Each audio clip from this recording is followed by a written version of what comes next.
साथियों, मुकदमा करने वालों पर ही मुकदमा दर्ज हो गया है।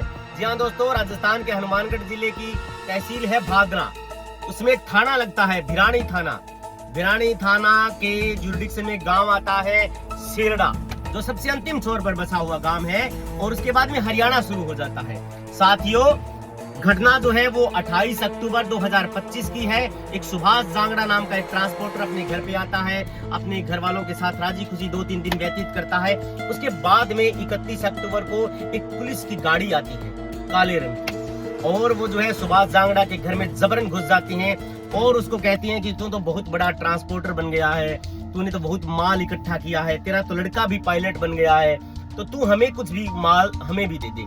उसके बाद में उसको पकड़ लेते हैं और जबरन उसको जो है वो भिरानी थाने गाड़ी में डाल करके जब ले जाने की कोशिश करते हैं, तब उसकी घरवाली विरोध करती है इस बात का कि आप मेरे घरवाले को किस लिए ले जा रहे हैं। तो पुलिस वाले उस घरवाली के साथ बदतमीजी करते हैं, उसके साथ मारपीट करते हैं, धक्का दे करके सुभाष जांगड़ा को गाड़ी में बैठा लेते हैं।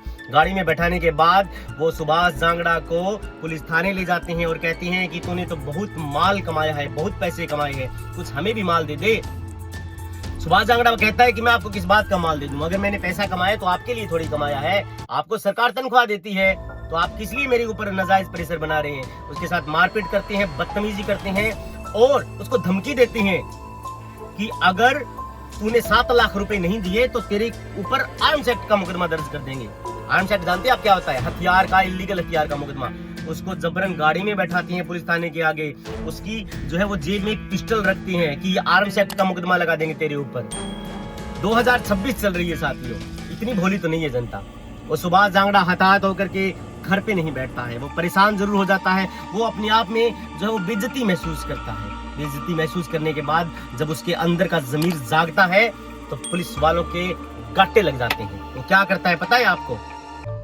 वो एसपी साहब के पास जाता है और कहा यह जाता है कि एसपी साहब जो है वो जिले के कप्तान होते हैं, मालिक होते हैं, उनको टाइगर कहा जाता है, यानी कि बहुत तेज तर्रार काम वो करते हैं। हमारे एसपी साहब ऐसा करते भी हैं, मेरी सुनने में भी ये आया है। लेकिन साथियों, इसमें एसपी साहब ज्यादा संज्ञान नहीं लेते हैं, पता नहीं उनके सामने तमाम चीजें या फिर किसी ने कान भर दिए होंगे पुलिस वाले ने कि ऐसी ऐसी कुछ नहीं है सर। उसके बाद में वो न्यायालय की शरण लेता है। साथियों, एक न्यायालय ही एक ऐसी एकमात्र अंतिम आशा है जो आपको बचाती है, जो आपकी पैरवी करता है, जो आपके पक्ष में खड़ा रहता है। न्यायालय न्यायाधीश अधिकारी को इस बात का फर्क नहीं पड़ता कि सामने वाला थानेदार है, सामने वाला कोई जो है वो सुप्रिटेंडेंट ऑफ पुलिस है या फिर अन्य कोई विभाग में है, क्योंकि वो निष्पक्ष रूप से इस बात को लेकर के सीट पर बैठे रहते हैं। जब वो घर से निकलते हैं तो ये सोचते हैं कि मेरी कलम से कोई अनहोनी ना हो जाए, मेरी कलम से लोगों को न्याय मिलने का काम करे। वो पैसों की भूख उनको नहीं होती, उनके पास पावर और रुतबा होता है, उसकी इसीलिए उनको न्यायमूर्ति कहा जाता है। लोग उनसे उम्मीद करते हैं सर। इसीलिए एक व्यक्ति जो है वो अंतिम रूप से न्यायालय की शरण लेता है। न्यायालय में वो वकील साहब से मिलते हैं, जिनमें एडवोकेट विकास आर्य हमारे साथी हैं अजीज, और उसके बाद में एडवोकेट आनंद मोटसरा। दोनों वकील साथी दमदार पैरवी करते हैं और इस मामले के ऊपर मैं आपको बताता हूँ 175(3) का आदेश करा देते हैं। 175 जानते हैं 3 क्या होती है? यानी कि अगर पुलिस एफआईआर दर्ज नहीं करती है तो आपके पास ये राइट है कि आप अपनी बातें वकील के माध्यम से कोर्ट के सामने रखें। कोर्ट को अगर लगता है कि आपकी बातों में एक्चुअलिटी है, आपकी बातें जो है वो जेन्युइन है, तो साथियों कोर्ट जो है वो तुरंत प्रभाव से एफआईआर का आदेश कर देता है। और एफआईआर जज साहब की द्वारा दिए गए आदेश की पालना हुबहू पुलिस थाने को करनी पड़ती है। एक लाइन भी उधर उधर नहीं कर सकता। करता है कोई भी पुलिस अधिकारी तो उसके ऊपर कंटेम्प्ट ऑफ कोर्ट लग जाता है। इसीलिए मैं कहता हूँ आप कानून जानिए, सुभाष जांगड़ा की तरह सजग रहिए आप भी।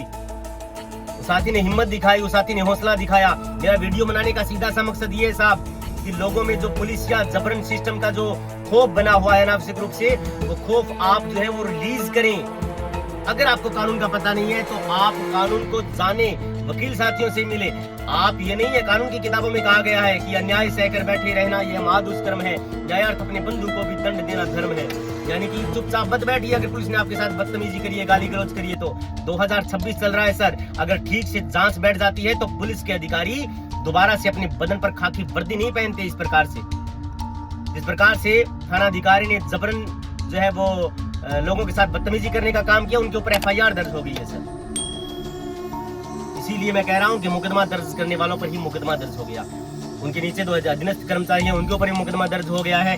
लेकिन आप एक रोचक बात देखिए इस प्रकरण के अंदर, जो मीडिया के साथी हैं वो लाइटली कवरेज करते हैं। लाइटली मतलब हमने तो ये पोस्टर लगा दिया, हमने तो ये लगा दिया, और कुछ एक साथियों ने तो ये भी नहीं किया, तो सारे दिन भाव भाव भाव करते हैं, बहुत बड़ा नाम है, बहुत बड़ा बलवानपुर, बलवानपुर। अरे तो ये एफआईआर दर्ज हुई, आप पुलिस थाना से इतना डरते क्यों है भाई?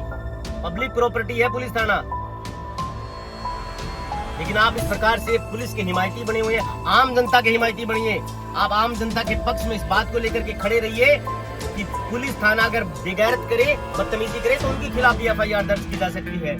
साथियों, सुभाष जांगड़ा ने जो करके दिखाया, आप उससे नजीर बनी है। मैं आपको बता देना चाहता हूं कि भादरा तहसील में ये नजीर बनी है कि इस प्रकार से अगर कोई भी पुलिस वाला जो है वो बदतमीजी करता है तो उसके ऊपर भी एफआईआर दर्ज की जा सकती है।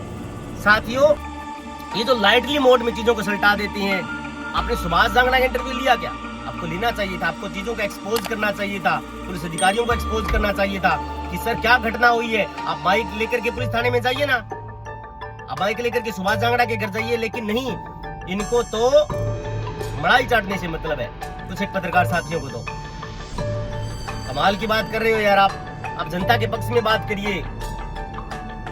इनको तो बस इतना मतलब है कि या तो ये डरते हैं पुलिस थाने से कि हमारा कुछ बिगाड़ देगा पुलिस थाना, या फिर ये कहती है हमारा छोटा मोटा काम चल जाएगा, काम कर देंगे, फोन कर देंगे तो हमारा जो है वो कोई चालान नहीं होगा। अरे लानत है यार आपके ऊपर। आप जनता के पक्षधर बनिए। मैं आपको फिर कहता हूँ, ये भाव भाव आप सारे दिन करते रहते हैं। 130 रुपए का माइक लेकर के ऐसे ज्वलंत मुद्दों पर बोलिए, लड़ना सीखिए। जिस प्रकार से उस साथी ने आवाज उठाई, तो मीडिया का काम है कि पूरी कवरेज करे। आपने लाइटली मोड में जो है वो चीजों को सल्टा करके और नकी कर दिया। ऐसा नहीं होता है ना मेरे भाई। लेकिन वो सुमित चौधरी है नहीं, एक छात्र नेता, वो कहे आने गोलगप्पो वो पसंद है जकम जलजीरा ज्यादा हो, आने वो ही पसंद है गोलगप्पो। माल है यार, पुलिस थाने कितनी चाटुकारिता करोगे आप? चीजों को रखिए आप जनता के सामने, जनता के हिमायती बनिए सर आप। इसलिए मैं आपको भी कहना चाहता हूँ, सजग रहिए, सतर्क रहिए। अगर इस प्रकार का कोई भी पुलिस वाला हरकत करता है आपके खिलाफ, वकील करिए और सजा दिलाने तक रुकिए मत। और मैं कहना ये चाहता हूँ कि लड़ाई तब तक लड़ी जाएगी सर जब कोई भी क्लाइंट, कोई भी अपराधी जो है वो अपने पैरों पर खड़ा रहेगा।